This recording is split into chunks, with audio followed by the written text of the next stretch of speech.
think this is the very beginning. And, you know, I'm sure some people say, well, that's rich coming from a guy that owns a precious metals company.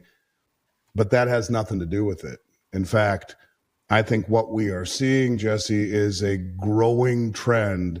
And we will talk about this, I hope, today as we talk about the BRICS and some new developments that have come out of Novigrad, a meeting that was had a few weeks ago coinciding with the G7 meeting, whereby I believe gold has been remonetized, as has oil, that it is becoming far more valuable than the currency that purchases it. It is becoming, I believe, the cornerstone of a new system, and we will hopefully get into that when we talk about the BRICS. But the amount of purchasing by the central banks is off the charts. These are the most well-funded and well-informed traders on the planet, but it's deeper than that. It's also the repatriation of the gold, and that will also play deeply into what I want to talk to you about as we talk about the BRICS. But just in the last couple of years or the last couple of months or the last couple of weeks, depending upon which countries we're talking about, some very interesting developments have happened. And I mean, we can start with the Bank of India, who purchased 1.5 times the amount of gold they did in all of 2023, just within the first 4 months of 2024. They brought it home. They repatriated it. They also simultaneously repatriated over 100 metric tons of gold they've held at the Bank of England since 1991. Now, the Bank of England would give direct access to the London Bullion Metals Exchange. The gold that all of the countries have been holding in the New York Fed gives direct access to the COMEX. In the last few weeks, we've seen not only India repatriate that 100 metric tons that they've held in the Bank of England since 91, but in the last few weeks, we saw Saudi Arabia, Nigeria, Egypt, Senegal, Ghana, Cameroon, Nigeria, all of these countries and South Africa have repatriated their gold from the Bank of England and the New York Fed. This goes along with a massive gold buying spree by these countries. And before them, you had Germany, Austria, Slovakia, Argentina, the Netherlands, Hungary, Belgium, Romania, Poland, India, as I mentioned, Turkey, France, Serbia, Venezuela, and Czechoslovakia all do the same thing. Now, all of these countries are massively accumulating gold and repatriating it. They are the most well-funded and, more importantly, the most well-informed traders on the planet. And there's a reason that we will get into where you will see this is just the beginning. There is a reason they are all repatriating their gold. And I want, most people would think it's the counterparty risk. Sure, that has a lot to do with it. The fact that the United States has weaponized the dollar in the treasury market certainly incentivizes this. And that is part of it. A country who can say, where our Treasury Secretary says to CNN, listen, we're okay with Xi Jinping and Putin being friends. They are allies in BRICS. And my first thought is, well, geez, that's really benevolent of you, Madam Secretary. But if Xi gives 1 penny to the Russian war machine, we will sanction their banks, their companies, and Beijing itself. Never mind the fact that we've given $260 billion to the Ukraine, Stinger missiles and F-16 jets, and intelligence on where to fire them because we don't count. We are the world reserve currency. And my thought to that is something that is for now and growing long in the tooth. But when you see all of these countries massively buying gold and repatriating it, and then you see at the same time, it's interesting too, these central banks, Jesse, are also going deep into debt. And so they're accumulating debt and accumulating gold and repatriating the gold at the same time. And then you get the head of the Dutch National Bank talk about, our balance sheet has turned negative, but we don't care. We have 20 billion in notional gold held in our gold revaluation account. Yes, you heard that right. And all central bank balance sheets, gold is held in what's called the gold revaluation account. It is my very, very, very distinct belief that you will see central banks revalue gold to a much higher level. Now, as crazy as that sounds over my shoulder, that's what Roosevelt did. he confiscated gold and devalued the dollar by 40%, thereby revaluing gold by 40%. And if you look at what's happening in China right now, there is an arbitrage play going on where gold is 40, 50 bucks higher, maybe a little less, but silver is over $4 higher than the Western COMEX and LBMA price, or LBMA price, which is incentivizing arbitrage. But what happens if they said, look, he who has the gold and the commodities makes the rules. Let's just say we'll peg gold at $10,000 an ounce. It's important to understand that currently that gold revaluation account is on the liability side of the balance sheet. The gold that they own is on the asset side. In other words, the rules are for central banks, you're not allowed to offset liabilities with your gold asset. So they put the mirror image in what's called the revaluation account on the liability side of the balance sheet. Hence, they balance each other out, balance sheet. It would be very easy, and this is what the Dutch central banker is saying, to make their balance sheet go from putrid to pristine like that if they just revalue gold. What is gold worth? It's worth whatever the highest bidder will pay for it. And if China and India and Russia and all of these countries say gold's 10,000 an ounce, who does that benefit the most? Oh yeah, that's the countries that have been buying the hell out of it. And when you talk about China, if you believe they only have 2,600 metric tons, I have some oceanfront real estate to sell you in Arkansas, because they've been producing 400 to 500 tons a year for the last 25 years. They're the largest producers and importers in the world. For years, they never told anyone how much gold they have. Heck, we don't even tell everyone how much gold we have. Well, we do. It's supposedly 8,300 metric tons, which hasn't been audited in over 60 years. And when Ron Paul says, let's audit, no, turn down. So the point of it is all of these countries who are wickedly buying gold are not being honest about how much they are buying. You have commercial banks in China that work on behalf of the PBOC that buy gold from the refineries in South Africa and in Switzerland. They don't tell the IMF how much gold that they just bought on proxy for the PBOC. You got gold that they buy that's under 995 pure. That doesn't get reported to the IMF. Heck, the IMF came out recently, just a month or two ago, and said that the amount of gold China says they have is fugazi. It's way, way understated. And so my point is, why would they want to tell us how much gold they have if indeed they will revalue it? Here's how much gold we really have. And in other words, it would crowd them out of their continual accumulation of gold using the suppression of the Western central bank prices, where on the LBMA, they admit to trading 20 million ounces of gold and 290 million ounces of silver per day. However, they also admit that the numbers that they publish are 10 times understated, because they only show the settlement. If I sell you 100 contracts and I buy 200, the net is 100 for me, but they don't show that I traded 300. So if that really is the case, they're trading 200 million ounces of gold per day and 2.9 billion ounces of silver per day, or 3.5 times annual global mine supply, distorting the hell out of the price in gold and silver. And my point to you is simply this. This is just beginning. And these countries have understood the Achilles heel to the system is standing for delivery. No one ever did before. And the countries in the global south and east were never sophisticated, coordinated, or wealthy enough to do it. Now they are. And they're draining the exchanges, both the LBMA, the COMEX, the ETFs, and even the Shanghai Metals Exchange. They're all being drained. And I would tell you, this is just the very beginning, I think, of where gold ultimately goes. So for those who think they're too late or want to, in this case, take profits, do so at your own peril. I think it would be a very big mistake. Hey guys, just a quick break to hear from today's sponsors, ARC Silver Gold Osmium. They offer personalized service and competitive prices with no minimum purchase for silver, gold, platinum, or osmium. Here's just some of the comments left on this YouTube channel about ARC SGO and owner Ian Everard. Have bought from ARC, good source and price. I cannot say enough good about Ian and his company. He is the most honest individual I could find in order to buy precious metals. If you are looking to buy precious metals, I recommend Ian at ARC Silver. He is a straight shooter. So go to arcsgo.com and contact Ian Everard today at 307 264-9441 or by email at ian@arcsgo.com, and make sure to tell him that Commodity Culture sent you.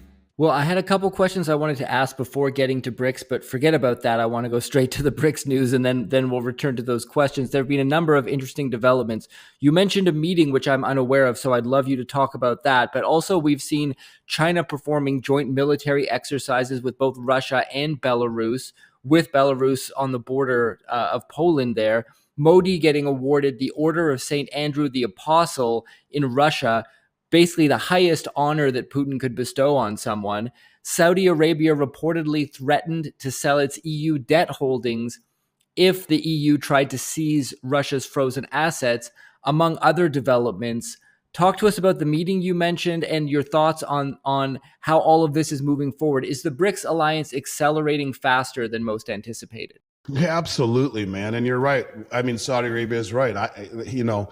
We steal 300 billion in Russian sovereign assets, or the EU does. I think they'd be foolish to hold any EU bonds. And the same thing is true about taking the 5 billion held in the United States. Why the hell would anyone want to hold treasuries from a country that is hypocritical, that is broke, insolvent, and is going around the world imposing these sanctions, and in fact outright theft? It's theft, it's default, and using the proceeds, even worse than all of that, to buy munitions that we make here, the military industrial complex, and giving them to the country that they're fighting in a war. I mean, it's as grotesque and egregious as can be. It's as stupid can be. It's almost too stupid to be stupid. But the point of it is that, yeah, that's real. Now, when we talk about the meeting in Novigrad, this is something that, Jesse, it blows my mind at the lack of journalistic integrity in the West. They don't talk about any of this stuff, and you cannot get the hell out of the way of what you don't see coming. And that's everyone that you care about, whom you probably have a similar fate that I do. You try to help people who are maybe even very well read traditionally, just reading the wrong stuff and have no idea what you're talking about when you say these things and look at you cross-eyed. Well, the same thing is true here about this massive development, right? Massive development. So please indulge me. I'll try to do this as brief as possible, but as usual, I'm not very brief because I like to set the stage so that people can understand. All right. There was a meeting. Now, at the beginning of the year, we were told by the BRICS that there would be 200 meetings leading up to the big meeting in October, right? And every one of those meetings, BRICS specific, with things that are, this is a big process. And for people who think that this is just a shotgun deal with the BRICS, it's been going on for 17, 18 years. And now it is accelerating. It's like a roll of toilet paper. When it's new and fresh, you don't see it spinning. When it gets close to the cardboard, it starts to spin much faster. And you see that cardboard. That's a metaphor for a lot of things in life, including life itself, but also in terms of the BRICS union that is growing.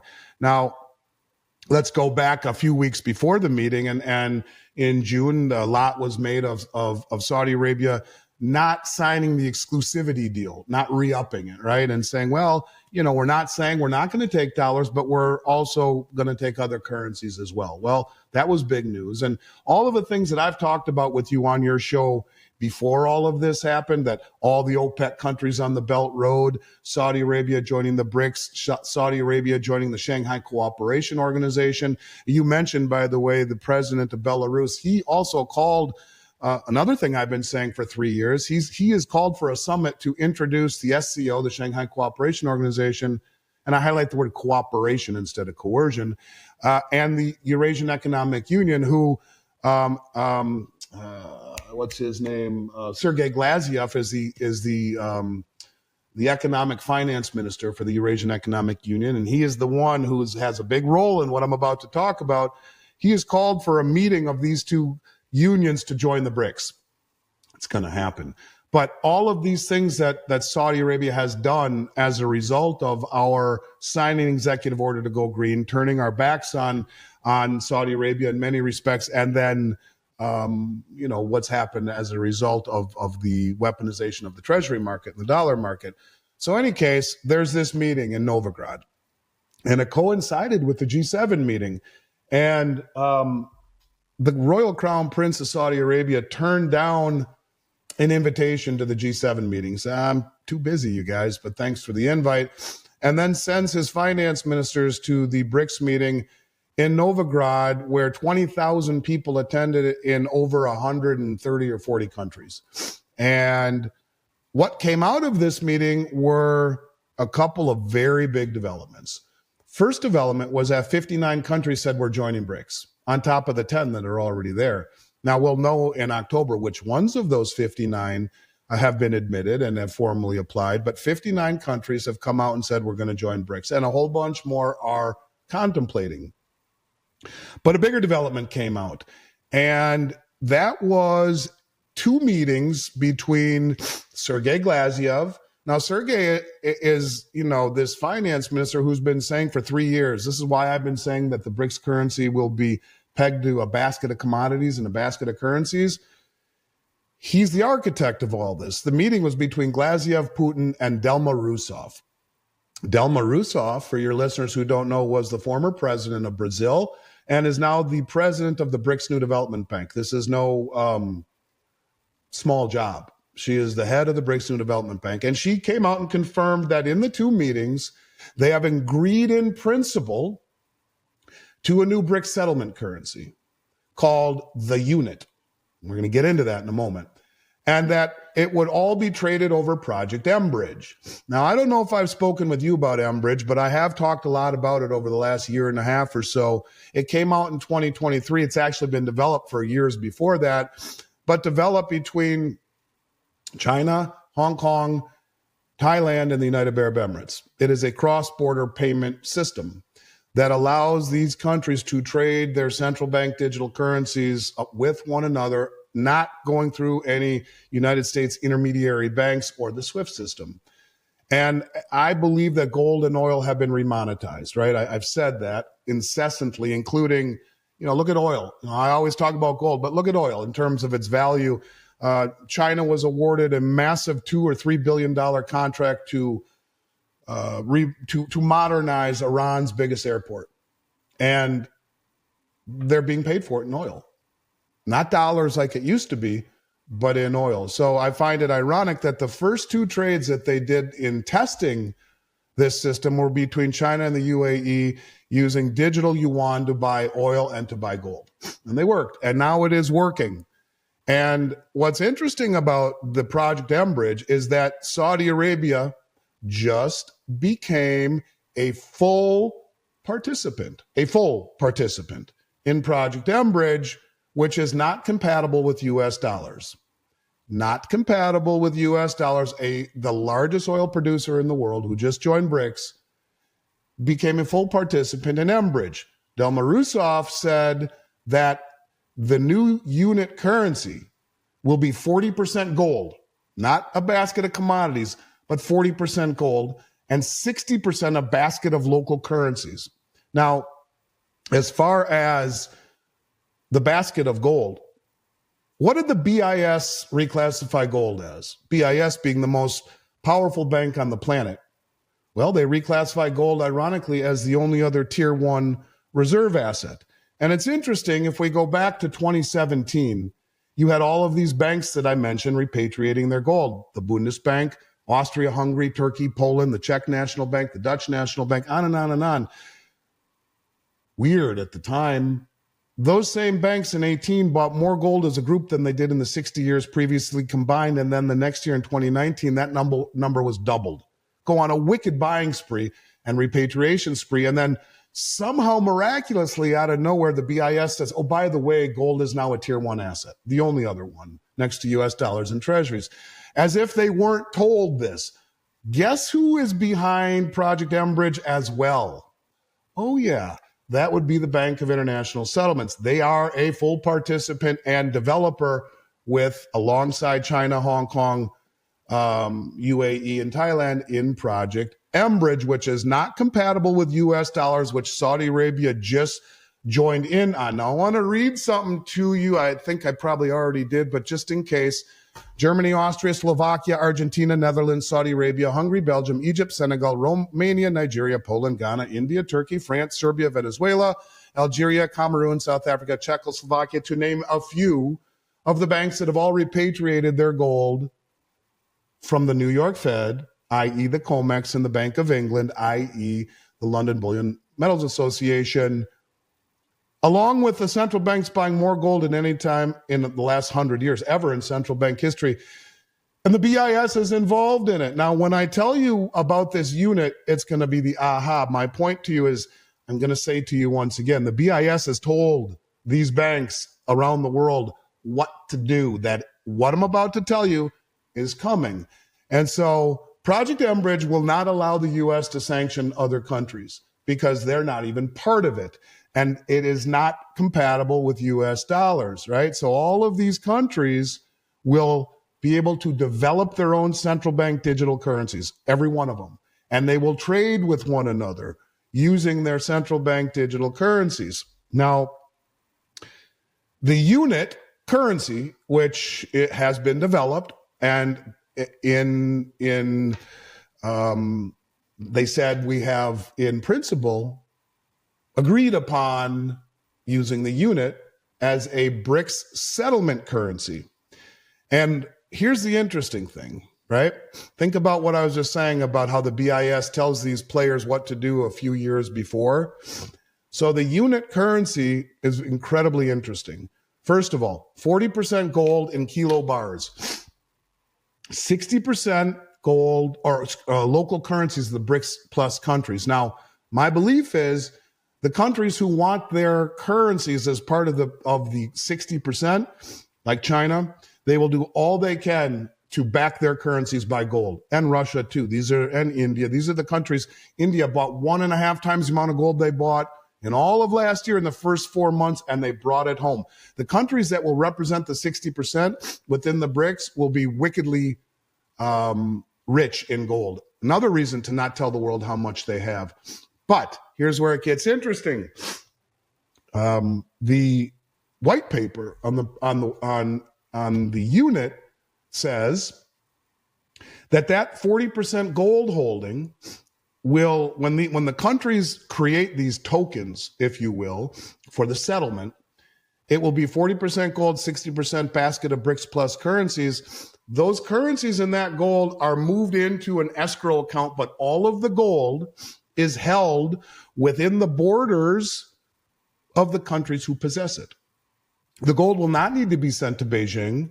The gold will not need to be sent to Moscow. It will be massively independently audited with huge violations for deviation from protocol. And it will be callable, deliverable if people want. So do you think there's any coincidence that these central banks have been buying at a level the world has never seen? Think of what they did with reclassification of gold.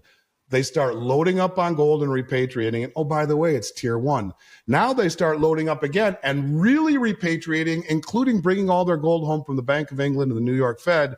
And the white paper, which Delma Rousseff says we've agreed in principle to, in terms of a new settlement currency, will be 40% gold, and it will be held within the borders of the countries that possess it, audited independently. So this is why they're bringing it home, because they know it will be part of a new system that will massively end any desire to hold U.S. treasuries, which the petrodollar deal said at the excess currency goes into treasuries. Why the hell would they want to do that? Gold has outpaced the 10-year treasury 2-to-1. It's doubled its performance over the last 25 years with no counterparty liability. It's just passed it recently over the last 50 years in terms of its ultimate performance. Just barely. It's doubled it in the last 25 years. And what I'm simply saying to you is that these countries now will have a massive desire and incentive to accumulate gold, which will allow them to create the settlement token held within their own borders instead of the Bank of England and the New York Fed, which are massively rehypothecated and corrupt, which blur the real value of gold. And all of these countries who have been supporting our exorbitant lifestyle the good graces of our foreign creditors are now selling treasuries because they can be stolen from you and replacing it with gold, which has doubled the performance of the treasury, has no counterparty risk, and will be the backbone of a new system that is then traded over Enbridge, which Saudi Arabia is a full participant in, that is not compatible to U.S. dollars. And it's also important, I think, to understand that, this is a game whereby these settlement tokens, if you will, which again are held in escrow and can be deliverable, will at first only be for the governments and will only be valued upon really the gold within it. But they envision a time where the supply-demand fundamentals for the unit token take over. And so the incentive to hold treasuries is gone. And when you talk about the incentive to hold gold, it's increasing by the day and removing counterparty risk. One last key point about the Enbridge and the unit infrastructure is that everyone's talking about, a BRICS common currency. That's not what this is. Every single country, and they make mention of this, every single country will be able to maintain their own monetary autonomy. They'll have their own economies within their own borders instead of being reliant upon a third party like the United States dollar. They will all be able to have their own monetary autonomy and authority, and they're going to keep their house in order and peg their currency to gold, so it will be part of the BRICS settlement currency, the unit. They can trade with one another over Enbridge using their central bank digital currencies, but if they need to settle for energy, they have the token, the unit token, deliverable in gold, held within their own borders. All of this is a fuse, if you will, that was just lit under the dollar. And there will come a point, what starts out little by little by little by little as these countries accumulate gold, sell treasuries, not too fast to cut off their nose to spite their face, but fast enough because we're getting late in the hour, whereby, it's a very scary, a very, very scary prognosis for the Western system and for the dollar and for the treasury market. And these countries, first it was 5, now it's 10, 59 said they want to join. You're talking the majority of human population, military might, GDP, commodities. You talk about this green agenda, by the way, real quick, and then I'll stop and answer any questions you have on this or move on. There was just a report that came out by JP Morgan saying that last year in 23, China and the Eurasian continent were responsible for producing and mining 80% of the rare earths, but China was responsible for refining 100% of the rare earths. What they are doing is building a system on commodities, as Zoltan Pozar said over and over and over and over again, instead of the debt, the opaque debt instruments of a broken, insolvent, and hypocritical and sanction-happy country. This is real. And the fact that the public doesn't know this or the media doesn't talk about it is pathetic as far as I'm concerned. So yeah, it's just getting started, Jesse, and it's getting very, very real. Yeah, I think a big piece of the puzzle is countries divesting themselves of treasuries, as you mentioned, and turning to gold instead. I think we'll see that trend continue for sure. I had Alistair McLeod on the show just the last episode. He said he sees a collapse of all credit instruments incoming, including fiat currency, bonds, stocks as well, on the horizon. Now, he thinks mining shares might provide an exception in terms of the equity side of things because they could start pricing their costs in gold, especially if they're producing gold or silver. That kind of gives them a different perspective on things. I wonder what your thoughts are on that and how you think about asset allocation. Do you think people should be completely out of the stock market, out of the bond market, and keeping as much of their wealth as possible in gold and silver? Again, a loaded question to ask a precious metals dealer, as people in the comments will point out. Or do you think mining shares are something that provide a leverage play on gold and silver? How do you view that side of things? I happen to think Alistair is one of the smartest people I know, and I would never even attempt to try and challenge his intellect. Let's just get that straight. Go back to the Great Depression. Homestake mining was the number one performing stock in the entire, when during the market collapse. It was the number one performing stock in the entire stock market when everything collapsed.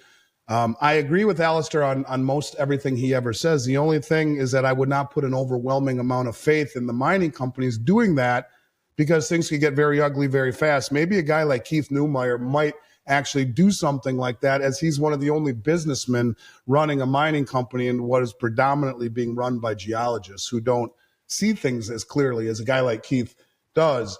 Yeah, I think there's certainly value in mining shares.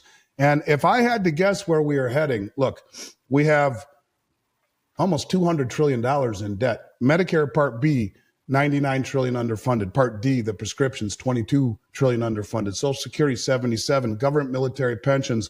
We're creating 1 trillion in debt every 100 days. That's 100,000 every second. 1, 2, 3, 4, 5. That's how fast we're accumulating debt. Inflation is going nowhere. Inflation is only going to get worse and worse and worse and worse and worse, especially as countries around the world start divesting more and more and more of dollars and treasuries. I could see the stock market going ballistic. I could.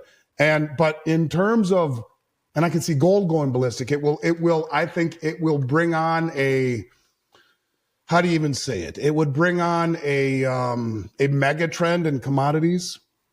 And I think the stock market will probably go higher in that environment, maybe a lot higher, but lower in terms of ounces of gold. And so I think that when you talk about it going higher and higher and higher, what's it really worth? You need to have a barometer to measure it against. If measuring it in dollars, sure, it could go way higher, but measuring it in ounces of gold, I believe it will go way lower. And so I think that's the only thing that I would push back against, is that most of these mining companies are hand to mouth. They don't have the financing or the bankroll to disintermediate and go directly to the public like that. Most of them are reliant upon the bullion banks to give them the money, because they spent all their money digging it out and financing it and all the costs associated with mining. So maybe over time, but yeah, history shows that home stake mining, when everything else collapsed, was number one. It would be better than owning other stocks, perhaps. But I do think that I would not say it's out of the realm of possibility that the stock market rip roars, but measuring it in an inflationary, massive inflationary environment, but measuring it in ounces of gold, I think it will end up being less and less and less in terms of its ounces of gold. And what do you think about having some cash on the sidelines at the moment, perhaps rolling over in 3-month treasury bills? They're paying around 5% at this point in time. Those on kind of one end of the spectrum would say even that might not be safe in terms of where you want to have your capital. Others like David Rosenberg would say cash is no longer trash. You're getting paid 5% to sit and wait. He's expecting a downturn in the broad market and some buying opportunities. What are your thoughts on holding cash on the sidelines? It's the only other asset I own is 6-month or less duration treasuries. And for those people that want to disintermediate pretty much all risk, and except the big one, and that is to go directly to treasurydirect.gov and buy right from the U.S. government short-term duration treasuries, instead of by a big mega bank that would sell them to you. I own one of the largest gold companies in America. I have been buying gold every 2 weeks for 35 years almost. I have a managed account with Sprott where I have mining shares. Out of respect for all the business that they've sent my way over the years, I don't even know what I have. I have a good friend there named Eric Angeli, who's a broker who runs my account. I trust him. I know that I need to have exposure to mining shares. You take everything else out of the equation, the only other place I have money is in short-term treasuries, and very short duration treasuries. I think anyone that goes out in duration needs to have their head checked. But short-term treasuries would give you that powder. And yeah, he's right. 5% is good. Not as good as when you see that, what the real levels of inflation are, but better than we've seen in a long time. It's still a negative real return if we were honest about inflation. But believing their Fugazi CPI number of 3%, yeah, your positive real yield of 2.5%, it's a good place to put it. It's the only other place that I put it other than precious metals and mining shares. And that's the honest to God truth.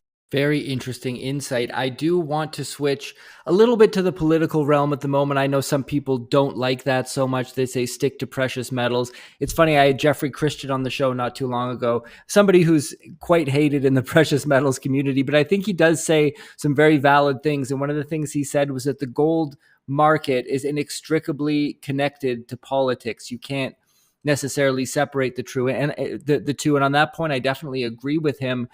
Let's talk about the attempted assassination of Donald Trump, because you've spoken on this show before about how divided America is becoming in terms of the political realm and just how divided people are becoming in general. It's either my side or your side. Nobody wants to listen to the other side.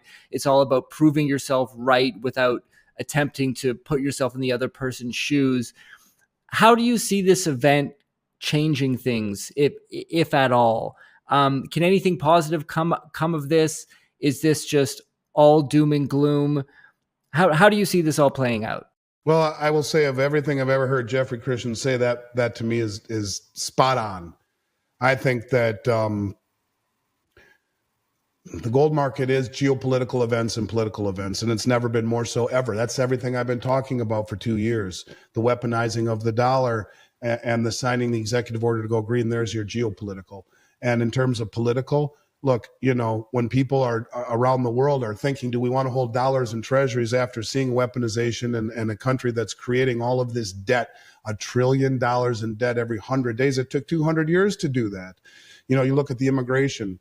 What immigration system do we have? We don't have an immigration system. We have 20 million people in here illegally. When you look at the Justice Department, people wonder, is it politicized?